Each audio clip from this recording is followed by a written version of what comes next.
Do you ever feel like you're in a rut? Like every day is the same and nothing ever changes? Do you ever feel like there's something that you want to do, but you just don't know how to do it? I think it's time to do what the good folks at Nike have been urging us to do for decades. Just do it. Welcome back to WizNugs. Today we're talking about action. Action as a principle is really pretty straightforward. It means doing something. It means getting up and doing. It's the verb that you learned about in school. It's action. But in this particular case, we're talking about taking action, right? And so what did you have in mind, like in this particular example? Well, I think a lot of times it's easy to get stuck in our own heads. Sure. I mean, who is our greatest enemy, really, but our own selves, right?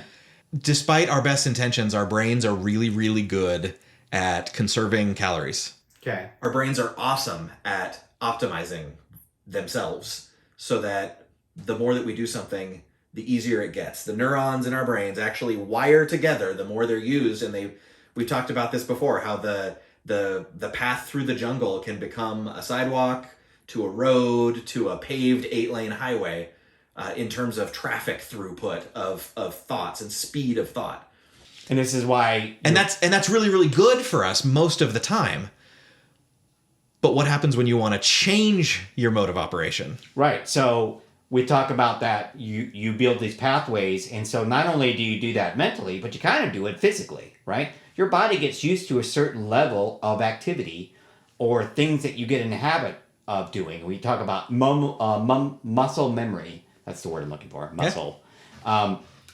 And your body gets used to doing these particular things, right? And that's like if you're a weightlifter, you get used to that weight, and then it no longer becomes, it's no longer hard for you to be able to lift that weight anymore. So now you have to upgrade, right? You have to put on heavier weights. You got to do more sets. You got to do more reps, depending on what you're aiming for.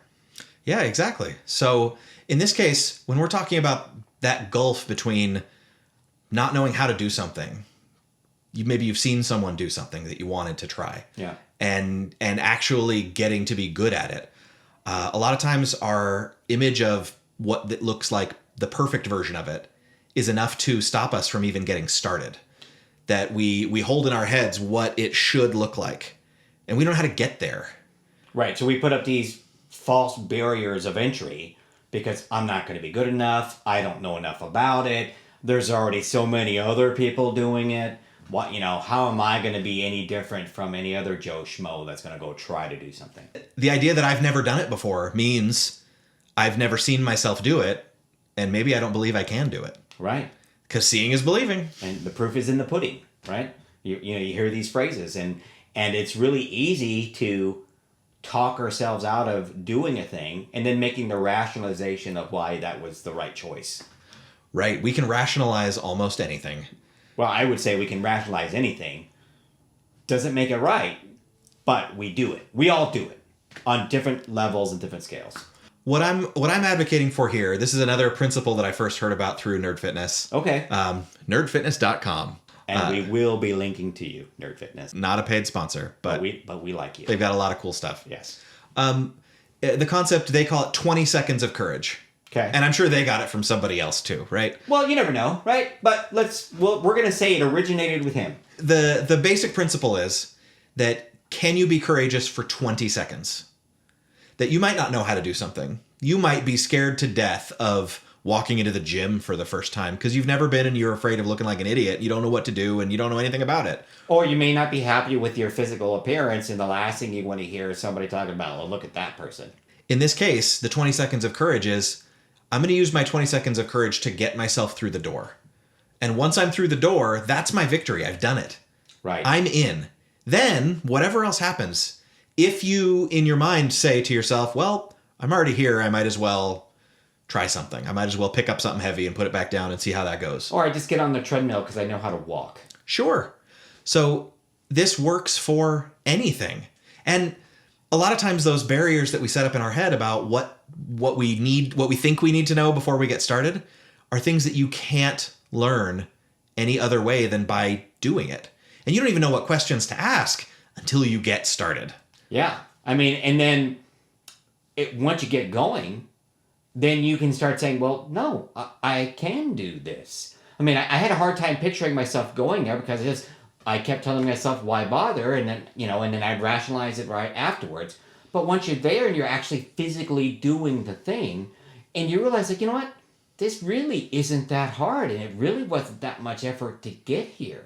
And you start small and you increment toward something better. You iterate. Yeah, each iteration you get a little bit better. You do a little bit more. You stay a little bit longer, right? And then eventually, however much time needs to pass, you're down that pathway, and then you see, like, wow, look where I'm at now. So I've got a personal story on this one. All right, go for it. Near and dear to my heart. We've mentioned Dungeons & Dragons before on the channel, and this is a D&D story. I played D&D for a long time as a teenager, and then kind of fell out of it for a while, and then picked it back up again in college. At a certain point, my friend who always ran the games, he was our dungeon master. So shout out to DM Ben. He wasn't able to run games for us anymore. So we kind of took turns doing a couple of little things here and there, the rest of us. And it got to a point where it was my turn and they all kind of shined the spotlight on me. And I was like, I don't know if I can do this. I don't think I want to do this. I've never done this before and I think I'm going to be bad at it. Went into that doom spiral in my head. So then I started asking myself the questions of what would I need to have in order to feel successful at this? What would my conditions be? And as I asked myself those questions, I was able to start building a little bit more of a dialogue with the other players and say, okay, well, for my D&D game, if I'm going to do this, I want the world to be kind of a mashup of all the things that mean medieval fantasy to me. So I'm thinking King Arthur legends and Lord of the Rings and a little bit of Robin Hood in there and maybe some Princess Bride and, just kind of name checking all these influences. And sure enough, all the other players were totally into it. And they're like, yeah, let's do that. So there goes one barrier to entry. And I'm thinking, okay, wait a minute. They really want me to do this. Maybe this will work. I start looking into it a little bit more and I go, okay, well, I want to play this style of game where we're maybe a little bit more realistic and serious and a little less jokey. If you've played D&D before, you know it takes all kinds of different styles of gameplay. So I went through this with the players and we talked through kind of what I would want to do and what they would want to do. And we ended up deciding on something. And then I actually had to prepare a game to run the players through some scenarios of what their characters were going to face. I didn't know what to do. I didn't know where to go with it. So I just started kind of brainstorming and coming up with a couple of loose ideas. And then the day came where it was time. We had set a schedule for a game and I jumped in and I started running the game and I started describing the world to them and where their characters were and what the actions they had before them. And sure enough, the game just flowed because we're friends playing together and it wasn't nearly as much pressure as I expected. And in that moment, everything just kind of relaxed and unclenched inside me. And I realized these are my friends and I'm okay to be vulnerable with them. And I'm okay to just try something. And so I let them know that I'm not totally comfortable with this. If I mess up, let me know or, and we've kind of just been iterating on this ever since. And it's been 6 years, I think, at least. And I love it. It's a blast. And I've been flexing more muscles that I didn't know I had creatively. I'm a lot more comfortable with improvising and I've become more comfortable with myself to be able to do this kind of activity, to be in front of people again. It's been a long, long time since high school drama class. So for me, the act of getting started was deciding to take that plunge and to accept the offer to go and run the game. So talking on that, the concept of, and a gentleman by the name of Spencer Johnson had written a book called Who Moved My Cheese? Ah, I'm familiar. And so the premise of this book is it talks about change. And it talks about some of the different personality types that we all have, that how do we react to change? There's a very small portion of us that take change and accept it and are willing to go head first into it. Just run with it. But the majority of the other types have reluctancy or avoidance or even outright stubbornness, and I'm not going to do it. And so the initial thing is like, I I want to continue to play. Ben can't do it anymore. The cheese moved. Yeah, the cheese moved. And so now I'm going to be the bearer of the cheese. And I've never been the bearer of the cheese. Am I good enough? Am I qualified? Right? I don't know. I've never held it before. I've only chased after it.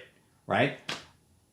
But you took the chance. And as uncomfortable as change can be, you still took the chance and the opportunity to like, well, I'm not going to know until I do it. Right? You got past the whole, I'm not good enough, I'm not smart enough, they're not going to like me, I'm not going to do the things that I think I need to do, I'm not going to be as good as Ben was. He's done it all the entire time. But you found out through trial and error, for lack of a better term, that you can do it. And now, like you said, here we are 6 years later, and we all look forward to it, right? We all look forward to being at Casey's house, playing the game, and enjoying ourselves. Thanks. I love it too. And what I've learned probably more than anything else is that we iterate. We the first time that we try something, it might not be great. But then we tweak. We try something else. The first encounter that I made, the first dungeon that I made for this game, I literally just took the map from Legend of Zelda, the very first dungeon. Yes, yeah. It's an eagle-shaped dungeon, and I just recreated it room for room in D&D scale, and I took Dungeons & Dragons monsters that were kind of the equivalent of those creatures that you had to face off with in Zelda, and that's it. I didn't think of something original and new, and I wasn't like really getting creative with creating my own thing from nothing. I just took something that I'd seen before that I thought was fun and was like, well, let's try it out. And it worked. Yeah, and it was great. And being honest, we've had this discussion before. I was hesitant to join the game, right? I was like, okay, I had played a little bit in my youth when it first came out, right? So we're talking like late 70s. Yes, I'm that old. And I played a little bit when I was in the service in the Marine Corps, when I was held up in Camp Pendleton for a bit. And I was semi-comfortable with it, but the people that I had played with, I knew. They were childhood friends or then other Marines that I had known for a bit. And so when Casey first asked me to play, I'm like, I don't know. Okay, yeah, sure, I'll give it a shot. But even then, I was so apprehensive because I'm like, well, I like Casey. I don't know any of his other friends. What if I don't like him? And see, even in nerd culture, believe it or not, there's still cliques within nerd culture. Different types of nerd. Yes. I mean, it's like looking at Star Wars fans and Star Trek fans, right? You think, well, what's the difference? You say that around them, and you're going to hear the difference ad nauseum, and you're going to wish you never asked that question. We'll do a whole series on it. Sure.